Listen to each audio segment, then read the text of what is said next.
Penonton, kesihatan mata perlu dijaga dengan baik kerana mata kita ni mudah ataupun rentan dengan pelbagai risiko jangkitan penyakit dan juga lebih teruk lagi bukan saja mengganggu penglihatan malah juga boleh menyebabkan kebutaan. Dalam situasi ini lebih baik kita mencegah sebelum terlambat. Dalam hal ini, untuk segmen ini kita akan bercakap mengenai kawalan rabun kanak-kanak dan bagaimana cara untuk kita mengawal dan mencegahnya. Kita bersama dengan Nurliza Ramli, pegawai optometris OC Optocare Optometris. Assalamualaikum. Waalaikumsalam. Baik, bila kita bercakap mengenai kawalan rabun bagi kanak-kanak ini, mengapa pentingnya kita mengawal keadaan ini di peringkat awal lagi? Okey, terima kasih Noah. Sebelum saya jawab soalan tu, first saya ingin tekankan dulu tentang faktor-faktor risiko yang kita boleh kategorikan anak-anak kita ni tergolong dalam untuk mendapatkan rabun jauh bila dia berada di usia yang lebih dewasa lah. Pertama tu kita kena lihat umur kanak-kanak anak-anak kita bila dia orang mula mendapat masalah rabun jauh. Sekarang kita tahu anak-anak kecil-kecil lagi dah ada rabun jauh kan? Yeah. Jadi kalau mereka mendapat rabun jauh tu pada usia kurang daripada 7 tahun. So mereka ni dalam kategori risiko yang tinggi untuk mendapat rabun jauh yang tinggi. Antara umur 8 ke 16 tahun risiko pertengahan dan kalau lebih daripada 16 tahun risiko tu agak rendah sikit lah. Jadi kedua kita kena lihat pada ibu bapa. Ibu bapa kalau kedua-dua ibu bapa memakai cermin mata, so dia juga meningkatkan risiko untuk anak-anak tu mendapat rabun jauh yang tinggi. Faktor genetik. Faktor genetik. Kalau misalnya salah seorang, so risiko tu dah dikurangkanlah. Sekiranya ibu bapa, kedua ibu bapa tidak memakai cermin mata, risiko tu akan lebih rendah. Macam you katalah, risiko genetik. Yang ketiga, kita kena lihat berapa banyak masa kanak-kanak tu yang dia orang habiskan untuk kerja dekat. Contohnya bila satu hari tu berapa lama masa dia buat kerja dekat? Lebih daripada 3 jam? Kalau lebih daripada 3 jam sehari, terus kita kategorikan anak-anak itu ke dalam risiko yang tinggi untuk mendapat rabun jauh yang tinggi. Dan kita tengok juga kalau macam sekarang ni kita Asia kan, orang Asia dan juga anak-anak yang tinggal di bandar, risiko mereka pun lebih tinggi untuk mendapat rabun jauh ini. Dan bila kita melihat pada risiko-risiko ni, jadi kita tahu anak kita ni tergolong dalam kategori yang mana lah. Jadi kalau kita dah tahu mereka ni tergolong dalam kategori yang berisiko tinggi, so kita kena ambil langkah pencegahan dari peringkat awal. So itu sebabnya kita dapat yang program kawalan rabun jauh. Kenapa pentingnya? Supaya kita dapat mengawal sekiranya anak-anak kita dah ada rabun jauh, mereka tidak tergolong dalam golongan yang punya rabun jauh yang tinggi bila di usia dewasa kelak. So kalau kita ada kajian daripada Brian Holden's Institute daripada University of Australia, kalau kanak-kanak yang kita mempunyai rabun jauh ni, kalau kita tak kontrol dia punya power daripada peringkat awal, dia contohnya lah kanak-kanak ya, pada usia 7 tahun dia mempunyai power -1 atau orang kata 100. Kalau biasanya setiap tahun kita cek mata naik kan, kadang naik 100, naik 200. Mungkin pada usia 17 tahun power dia dah mencecah -600, -700. Sebab power dia memang akan naik walaupun dia dah pakai cermin mata. Jadi sebabnya pentingnya kita buat kawalan rabun jauh ni supaya walaupun power tu naik, dia punya kenaikan tu kita dapat kurangkan kadar dia. Mungkin sehingga 40%. Mungkin bila dia berusia pada 17 tahun, 18 tahun, sekitar power dia mungkin sekitar -400, -4 atau -5. So that's why yang kita tahu siapa individu mempunyai rabun jauh yang tinggi ni, dia bila di kemudian hari dia terdedah kepada risiko-risiko penyakit mata seperti katarak, glaukoma, dan juga of course bila mengurangkan produktiviti harian kan. Itulah antaranya. Itu berkenaan risiko kawalan rabun jauh ini kepada kanak-kanak. Jika ianya tidak dikawal ataupun dirawat daripada peringkat awal, apa kesannya kepada kanak-kanak, khususnya dari segi personaliti mereka, dari segi pembelajaran mereka seharian bagaimana? kadang-kadang kalau anak-anak tu kalau kita dapat kesan, mungkin kita dapat bagi pembetulan.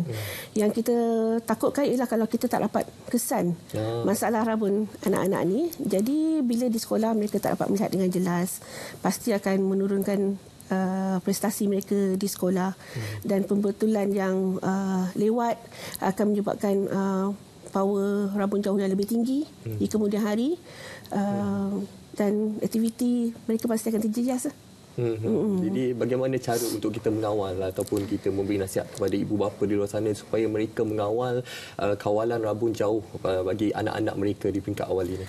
Okay, first saya saran kepada ibu bapa dapatkan saringan pemeriksaan mata pada anak-anak seawal usia 4-5 tahun. Terutama bila mereka ni tergolong dalam kategori yang saya sebutkan tadi. Jadi kalau misalnya anak-anak tu dah ada mempunyai power, walaupun baru -050, -1, kita rasa macam rendah lagi kan, kita dah kena mulakan program kawalan rabun jauh ni. Jumpa dengan optometris. Pasti kami akan memberi khidmat nasihat yang bersesuaian, kerana terdapat banyak kaedah-kaedah yang kita boleh lakukan untuk mengawal rabun jauh ni. Antaranya yang paling common yang biasa ialah cermin mata, tapi bukan cermin mata yang biasa.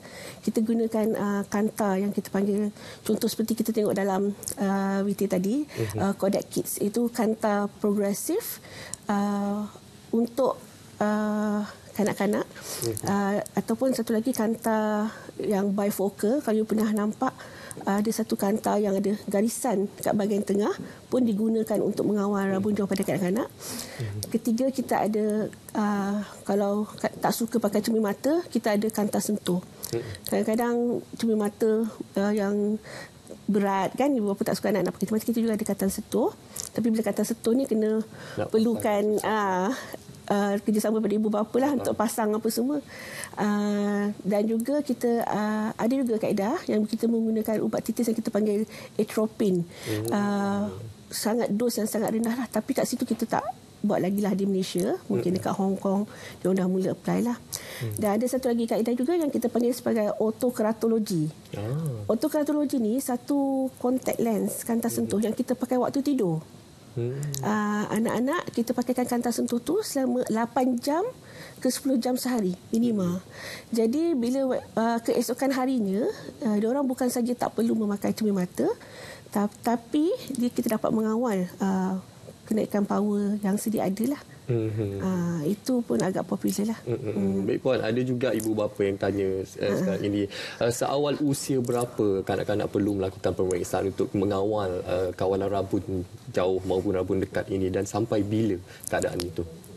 Seperti yang saya cakap tadi kan, usia kanak-kanak yang dapat rabun jauh yang kurang daripada 7 tahun, mereka sangat berisiko tinggi untuk dapat rabun jauh yang tinggi. Jadi seawal mungkin buat saringan. Buat saringan, berjumpa dengan optometris, sebab kena tahu optometris yang di luar ni bukan sekadar kedai cermin mata biasa. Mereka mempunyai optometris yang bertauliah untuk menyaring penglihatan anak-anak dan memberi khidmat nasihat yang sesuai.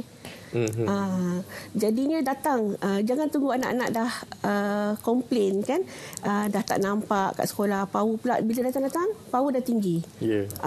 Selalunya bila cikgu pun dah bagi tahu ibu bapa, baru ibu bapa nak bawa anak-anak pergi buat pemeriksaan mata kan. Jadi jadikan satu rutin sebelum masuk persekolahan 4 tahun 5 tahun, bawa anak-anak untuk melakukan pemeriksaan mata.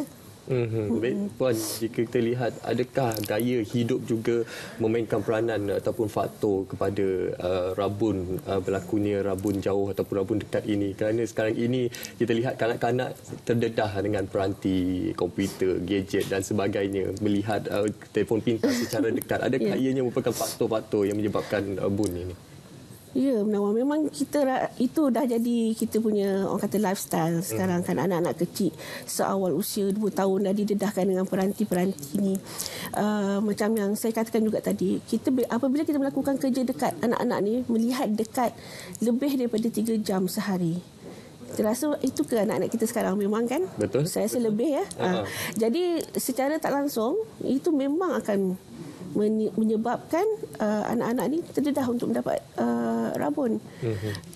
Walaupun kita dah bagi dia yang cara yang paling berkesan ialah kawal tindakan aktiviti anak-anak ni. Kurangkan masa mereka terlibat dengan alat-alat peranti ni. Saya rasa itu satu cabaran yang tinggi buat masa sekarang. Betul. Jadi risiko yang kita lihat kalau dahulu contohnya cahaya sinar UV daripada matahari memberi kesan kepada mata. Sekarang ini teknologi gadget juga mempunyai sinar UV yang agak berbahaya kepada mata. Ya, betul. So kalau yang sinar UV berbahaya pada mata, kita memang ada kanta yang kita boleh untuk protect cahaya itu daripada masuk ke dalam mata. Tapi cuma saya nak tekankan kat sini, walaupun anak-anak yang dah bermasalah, kita bagi kanta yang untuk pelindungan cahaya UV ataupun cermin mata, kawalan rabun jauh. Tetapi aktiviti anak-anak itu sendiri yang patut kita pantau. Tak semestinya bila dia dah pakai cermin mata, ada alat penghalang UV, dia boleh melakukan aktiviti menghadap peranti tu sampai 2-3 jam, 4 jam, 5 jam sehari. Sebab alat-alat bantuan yang kita beri itu bukan dapat menghalang masalah rabun jauh anak-anak. Cuma dapat mengawalnya sahaja. Baik Puan, ini sangat menarik dan juga kita mendapat pertanyaan juga berkenaan adakah kita perlu memakai cermin mata sepanjang masa dalam kehidupan seharian kita untuk kita menjaga kesihatan mata ini? Sekiranya kita dah mula mendapat rabun jauh, memang kita sarankan memakai cermin mata tu, terutama supaya kita dapat melihat dengan lebih baik. Kadang-kadang sebab kalau kita tak suka cermin mata, kita ada kanta sentuh dan ada pelbagai lagi alternatif kepada cermin mata. Kenapa kita mesti orang kata berada dalam kekaburan kalau kita boleh melihat dengan jelas. Lepas tu dan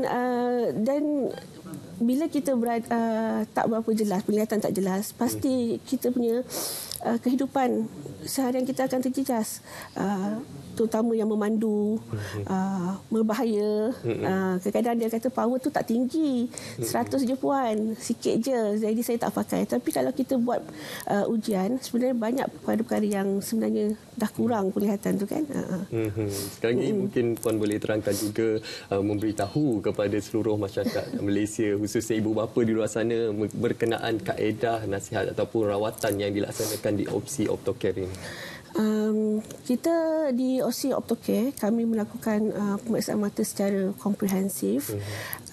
Bukan sahaja rabun rabun jauh ataupun kami memeriksakan seperti kita pernah beritahu sebelum ni, pemeriksaan kesihatan mata yang berkaitan dengan mata. Memang kami tidak merawat masalah penyakit mata, tapi kami boleh melakukan saringan sekiranya berlaku kami dapat mengesan sebarang masalah kesihatan mata, kami boleh bagi rujukan pada pakar. Jadi di OC Optocare sendiri, saya nak tekankan tentang kawalan rabun jauh ni.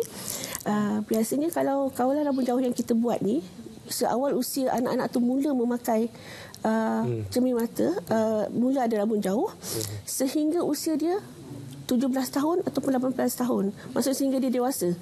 Kita tak boleh nak sekali pakai, berhenti. Lepas tu kita harapkan power anak kita tak akan naik-naik. Walaupun dengan pakai kanta kawalan rabun jauh, power tu akan naik, tapi kita dapat kurangkan kadar dia. Biasanya dalam sekitar 30 ke 40%. Itu sedikit nasihat penggunaan kepentingan untuk kita melakukan pemeriksaan kesihatan mata, dan anda boleh lakukan di OC Optocare, dan juga anda boleh melayari laman sesawangnya www.ocnet.com.my ataupun melalui laman Facebook OC Optocare untuk anda mengetahui ataupun berhubung dengan pakar-pakar mata yang akan membantu anda untuk kita mengetahui perihal berkaitan mata ini. Terima kasih sekali lagi saya ucapkan kepada Puan Norliza Ramli, pegawai optometris OC Optocare optometris, atas perkongsian untuk kita mengawal rabun dalam kalangan masyarakat, khususnya golongan kanak-kanak. Baik penonton, sekarang ini